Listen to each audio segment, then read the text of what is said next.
welcome to another episode of Around the Emirates with Sarah. I'm here with Grace. Hello. Nice to have you on the show. Thank you for inviting me. Of course. So Grace is the mastermind behind Beachseventysix, an eco-friendly beach lifestyle brand. Did I get that right? Yeah, bang on, bang on. Perfect. So tell me the story behind this brand. Okay, so I actually have two brands. The first one is Beachseventysix, which is about 5 years old. Started life as an inclusive brand. So I started a swimwear line that was basically designed for all women, regardless of age, shape, background. Oh, nice. Kind of that anti-Dubai kind of vibe, if you know what I mean. No shit. Yeah. Where we use real women as our models. So we've never worked with models. So it's all about just body positivity and inclusivity. Diversity, Yeah. I mean, just, the right way to go, really. And as it's progressed, it's moved into the sustainability space. So it's now all made with a fabric called Econol. Econol is a fabric that's made from fishing nets that are retrieved from the ocean. So what? I know, crazy, right? But amazing. So we kind of progressed from this inclusive brand into this inclusive, sustainable brand. And we're on this kind of sustainability journey. It's going to take a while because when you're in a fashion brand, it's quite difficult to kind of make fully sustainable because you're flying things all over the world. Yeah, no, for sure. So yeah, it kind of started like that. And then about 6 months ago, we thought, you know what, having a swimwear line is not just enough. Why don't we start an e-com multi-brand platform? And that's when the Natural Pier was born. So yeah. Okay, wow. Yeah, so that kind of happened because one, it's quite competitive for swimwear in this market. So as much as I was, pretty pleased with how we were doing and how we were progressing, I kind of felt that it was just one element of what could be such a bigger thing.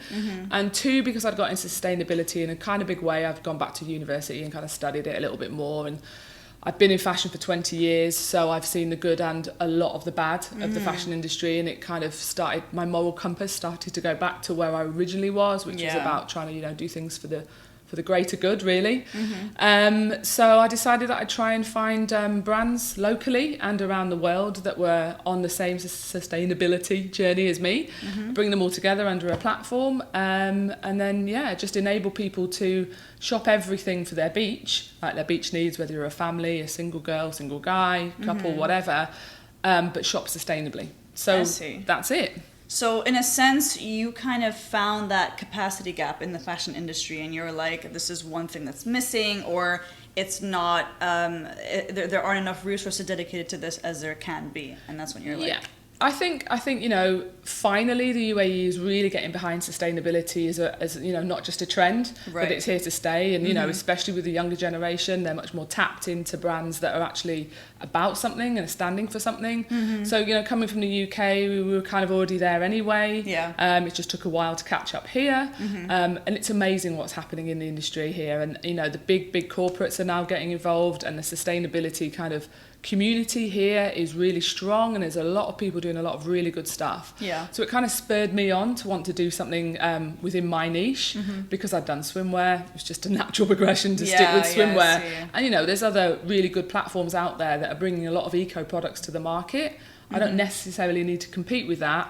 I can just bring my own little niche and just try and grow that. So why swimwear? Like, why did you focus on this part? Okay, the truth of it was I was on holiday in Bali with two of my British friends, and we drank way too many cocktails, and I was like, I'm going to start a beach brand. I literally, no, I'm not joking. So we were in this beach bar, and I was probably 3 or 4 in, and I was like, I'm going to start a beach brand. And they were like, yeah, whatever, because I always come up with crazy stuff. I went back to the hotel room that night. I searched for a factory, found a factory in Brazil because I knew that Brazil was a good place for fabrics. Ordered some samples, got back from Bali. The samples were at home. They were amazing. And I was like, I'm going to do this. And that's how it started. And now we're obviously a lot further down the line. I'm a bit more of a sensible businesswoman. But it started over a cocktail in Bali. I see. Okay, so guys, the keys to success, alcohol and Bali. There we go. Yeah, definitely Bali. They've got amazing swimwear, so it's a good place for creativity. Yeah. Wow, okay, cool. And what do you think has been like the biggest challenge that you've come across so far, and how have you overcome it? I think I started Beachseventysix when I was already in a full-time job, so it's quite hard to juggle everything, and it kind of fell off a cliff for a little bit of while because of the pandemic and everything. Yeah. And then I set out on my own entrepreneurial journey, just me, even though I have another partner with the business. So I think one of the hardest things is feeling alone, and feeling like you're the only one who's going through all those problems, and just not being able to sometimes make a decision or, you know, just feel like you have the confidence to make the mistakes that you invariably will, to move your business forward. So it can be a lonely journey, and I think, and it's also hard as a woman. Maybe not necessarily just here, but female entrepreneurs don't necessarily get all the chances that guys do.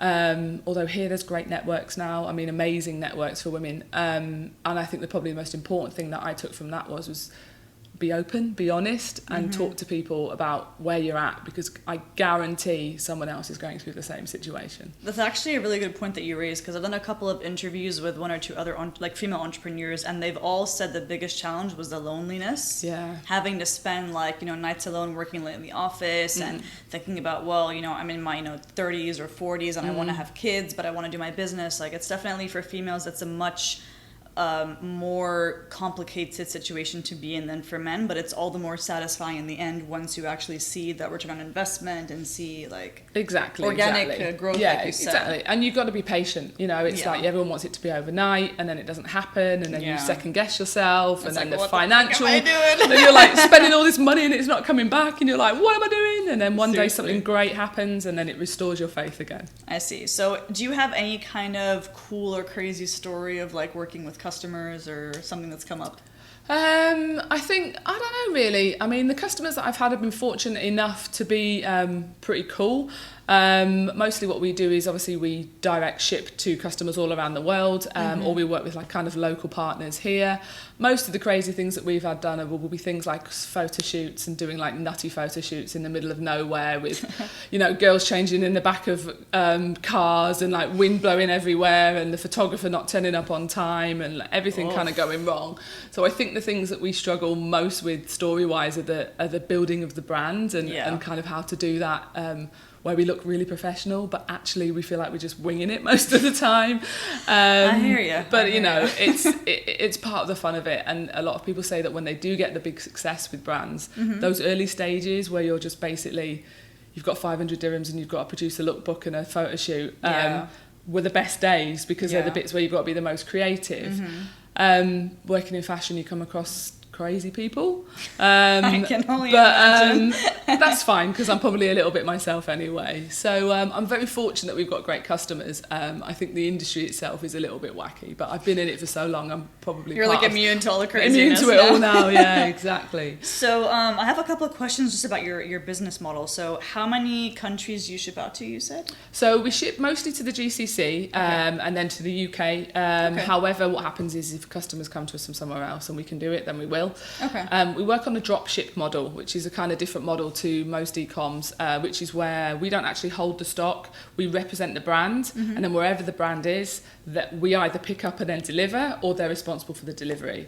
So we've got brands in Colombia, Greece, Italy, Bali. UK, Bali. My production's in Bali. I got it all started. I've always got to get in there somehow. So we kind of do it that way really, and then obviously locally it's a lot easier. We kind of manage it. It's great to be able to support the local businesses, and it's amazing to see some of the stuff that's coming out of here at the moment. Makes me really proud to see.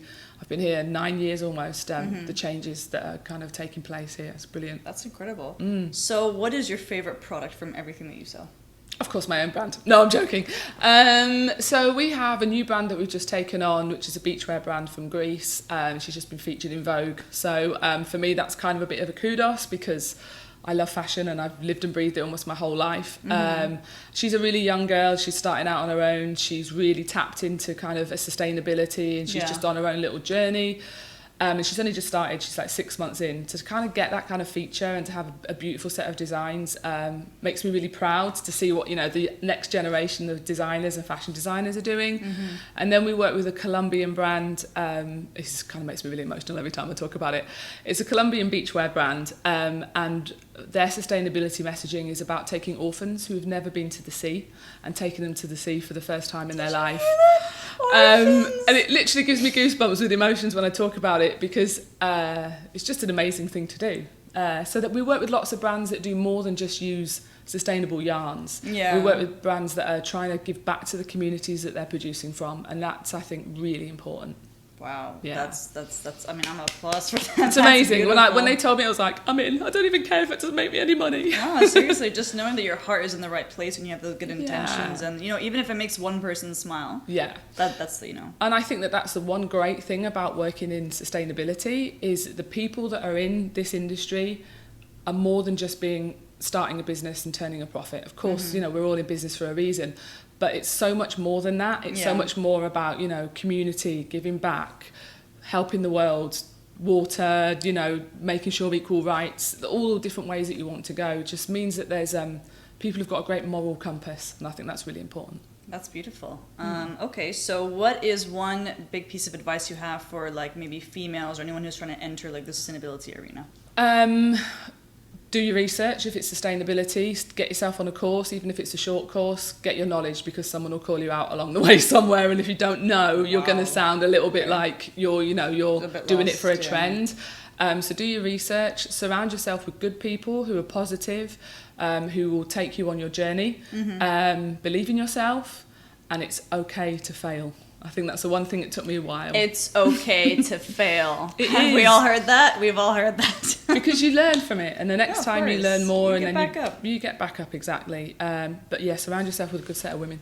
That's beautiful. Well, thank you so much for being on the show. Thank you for inviting me. It's been an absolute pleasure. Thank you so much. I mean, this has been a very enlightening experience for me. Just knowing the fact that you just said it's okay to fail, I think that's the biggest kind of barrier for people, because we are our own worst critic, right? Absolutely, yeah. So if we understand that failure is a possibility, like that you may not get exactly where you want it to be by the time that you were planning for it, it doesn't necessarily mean that you're not going to succeed. It just means that there's a speed bump that you have to learn from. Exactly, So exactly. And we all go through it. We all go through it together. Well, thank you so much. No problem at all. I'll obviously be tagging, all of Grace's 1001 brands in this post.